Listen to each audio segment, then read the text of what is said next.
so much for coming out. I know everybody came a long way. I know I did. And got some cool stuff for you guys to see today. Some things we want to talk about the game. First of all, and I apologize for all the back and forth turning, but I want to make sure I'm talking about the right slide.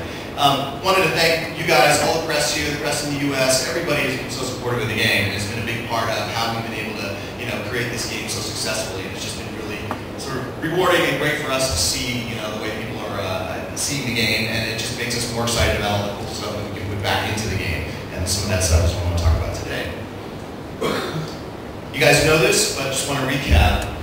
We've done an incredible amount of work on the game over the last year. We're not yet at our year anniversary, and we've added a tremendous amount to the game. And we really want people to understand that that is our approach to this going forward. We're going to continually add lots and lots of content to the game, lots and lots of new features. We spend a lot of time trying to figure out what the players want, and we try to get it into the game as quickly as possible. So you know all this, but let me recap a little bit.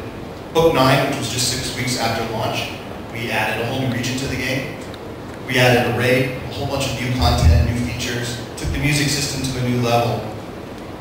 Then in Book 10, we added session play, give you the ability to play a big monster in the game or a ranger, and a whole bunch of new systems, new ruins, a whole bunch of new adventure spaces. Book 11, of course, is when we added housing. Really big feature to the game, not that long after launch. It's been great watching players get in there and buy houses. We've got these really, really lively communities and neighborhoods growing. And we added, of course, another raid to the game. In Book 12, which just launched fairly recently, we focused a lot on customization. So players have been saying that they wanted ways in which they can differentiate themselves from other players. Of course, in every one of these kind of MMOs, that's really, really important. So we added a lot of new features to let you do that. Most importantly, the barbershop, where you can go in and redesign your character space after launch. So whatever level you are, you can go back in and change the hairstyle, the hair color. You can change all kinds of appearance features on your player. And this is just the beginning of the system that we're going to grow over time. So you're going to have more and more ability to change your character. And then, of course, we added the outfit system.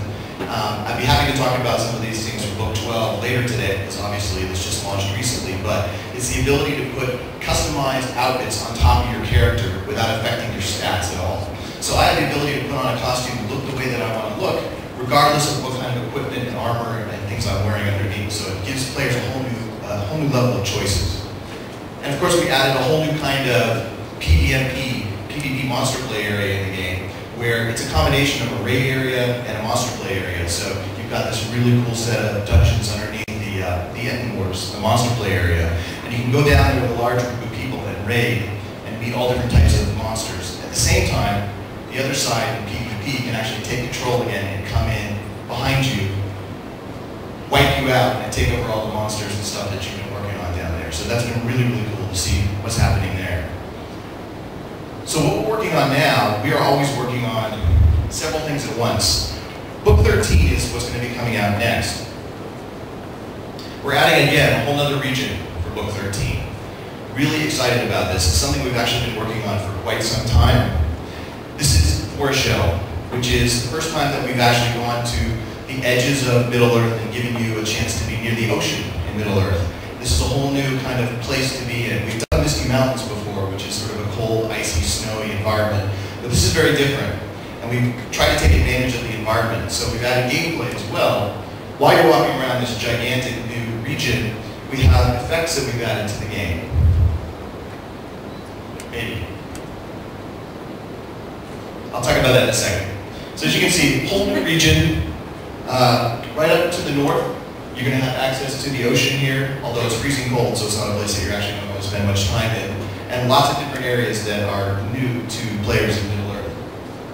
So like I started to say, we're going to take advantage of this new region, and you're going to have temperature effects and a new frost effect. So basically the environment itself can affect your morale, your health, make you weaker over time. And then getting close to a fire or getting in a hut that has warmth is going to actually bring you back to health. So there's a whole new dynamic to the game that we're adding based on the environment. And some of the AI is going to start to be more reactive to that environment as well.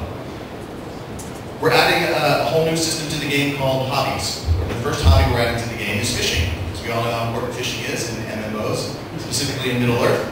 And so you're going to be able to fish all across Area Door in Book 13. And of course, that ties in with all the rest of our systems. So fish that you catch, cool things that you find are going to be trophies that you can bring and put up in your house, or put it in your front lawn, or wherever you want to put it to show off, just like a lot of the trophies that we have. Another big thing in 13 that we think is going to be great for players is some serious enhancements to the looking for fellowship, looking for group mechanic in the game. This is something we're going to be working on throughout the whole year, but the more we can do to allow players to find each other, the better it is for them. And this is obviously something players talk to us about all the time. So one of the things that we're adding is an ability to look for somebody based on the content that you're in. So I'm not just looking for somebody that's a particular race, particular class, particular level. I can look for someone based on, I'm in the middle of doing this content, I'm doing this quest, I'm going on this raid, and I'm looking for someone very specific to join me in this content. You can actually invite them into the content through the new system that we have. We've also added mustering horns, which are essentially summoning stones. So now you can actually summon people from your fellowship to a location that you've gone to. These are just baby steps towards a much larger system later in the year to really make grouping in Middle-earth something that's easy, accessible, you can do it all the time. And we think that, in addition to all the solo play that we've added, is going to give players kind of what they've been asking for, which is ways in which you can get into content, get into the experience really easily with lots of people, with a few people, by yourself, whatever you're looking for, so there's no obstacle there. Of course, we're also adding a whole new region, so we're adding a new reputation faction, the Lossoff. This is basically the Eskimos of Middle-earth, and you will gain faction reputation with them as well while you're running around for show. And they'll have all kinds of cool new stuff for you, new armor, new weapons, new things that you can do in the game based on your reputation faction with them. We're also adding a lot of cool new creatures, obviously. This is the War Mammoth. What's cool about the Mammoth is that you can see this is a creature that has riders on it that are combatants with you. So you can fight this Mammoth and the riders on it. If you kill the Mammoth, the riders hop off and they start attacking you. So these different levels of AI going on with these kind of creatures. And again, next step, we're going to be doing this more and more with monsters moving forward.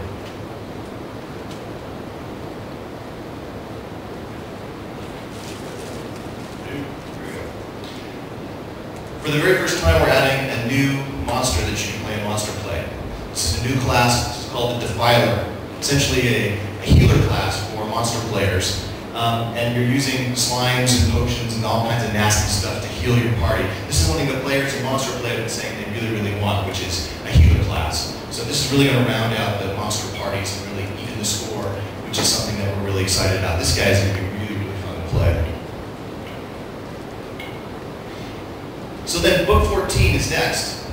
And I'm not going to say too much about book 14 because we're in the early development of book 14 right now. But one of the cool things that's going to be happening in book 14 is that you're going to visit Inaragian, which again is a new region. You're going to visit the Ring Forge where the 3 elven rings were created. And there's a whole part of our epic